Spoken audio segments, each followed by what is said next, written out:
рай за всички желаещи, остров Мангарева. Където цари свобода на отношенията и не само. Добре дошли! Днес ще говорим за истински живописно място остров Мангарева и ще разберем защо той е уникален. Вярно ли е, че по време на разходка по безкрайните плажове няма да срещнете нито един човек? Какво представляват жемчужните ферми, които са в ръцете на местните жители? Действително ли тук цари пълна свобода на отношенията, а хората не са привързани към един партньор? Не пропускайте да гледате видеото до края, за да не изпуснете всички важни моменти по тази тема. Уверяваме ви, ще бъде много интересно. Уникална география на острова. Най-вероятно за първи път чувате за остров Мангарева. Това не е изненадващо, тъй като този участък суша е един от най-малко населените в света. Само си представете, около 1300 жители при плътност на населението от 56 човека на квадратен километър. Остров Мангарева се намира в Тихия океан и е част от групата острови Гамбие, Френска Полинезия. Също така това уникално място е единственото обитаемо в този архипелаг. Площта на острова също е неголяма, само 15 квадратни километра. Въпреки това местенце е истински живописно. Следва да се отбележи, че в миналото тук са се случвали изригания на вулкани, така че не е изненадващо, че островът е заобиколен от многобройни вулканични кратери. Но най-впечатляващото не е това. Оказва се, че местните жители са толкова малко, че по време на разходки по безкрайните красиви плажове е малко вероятно да срещнете дори един човек. Но ако турист иска да види цялата местност като на длан, достатъчно е да се изкачи на най-високата точка на остров Мангарева, планината Дав, чиято височина е малко над 440 метра. Въпреки че по географските си особености островът е високопланински, освен високата връх тук има и друга планина Емакота, 423 метра. Освен това островът е заобиколен от многобройни бариерни рифове, тъй като това е Тихият океан, което означава, че има разнообразие от фауна и флора. Така че наистина има какво да се види. Но ако сте истински любител на пътешествията, непременно помоляте местните жители да ви покажат другите острови, има ги в изобилие в околността, особено като се има предвид малкия размер на острова. Ще трябва да обиколите живописните места с моторна лодка или катер. Като пример можем да посочим основните острови Акамаро и Оукони, чието имена са в полинезийски произход, така че не е толкова лесно да се изговорят от първия път.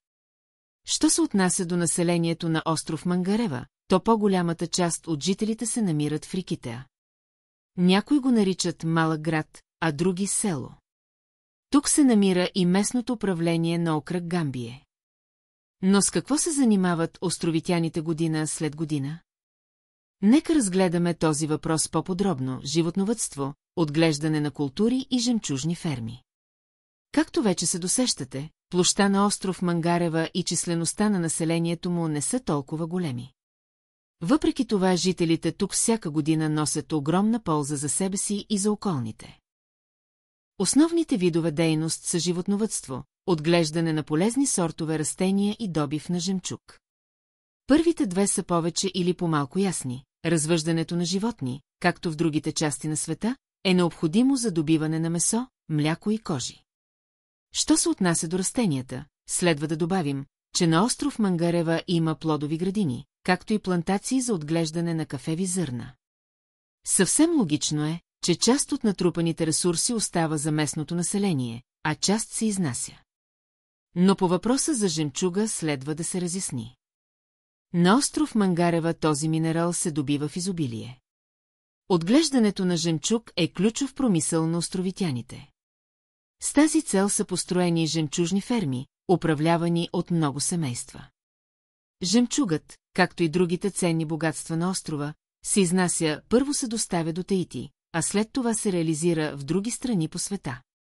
Интересен факт, жемчугът на остров Мангарева може да се закупи много по-евтино, отколкото в други географски региони. Непременно вземете това предвид. Свобода на отношенията и хармония. Ето го и този дългоочакван момент, за да засегнем темата за прекрасното. Както вече се досещате, това е любовта. И какво е най-удивителното? Семейните отношения на остров Мангарева се складват по съвсем различен начин. Обръщаме вашето внимание на свободата на отношенията между островитяните. Тук жителите никак не са ограничени по отношение на съпружеските задължения. Мъжете избират само онези съпруги, с които искат да споделят цялото си бъдеще.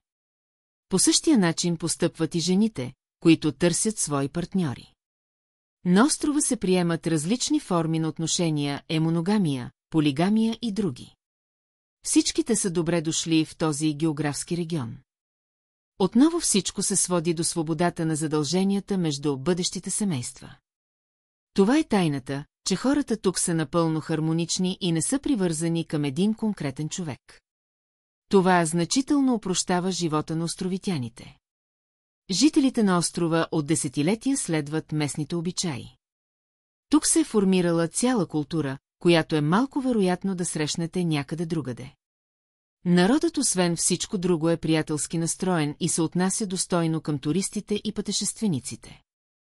Защо си струва да посетите остров Мангарева?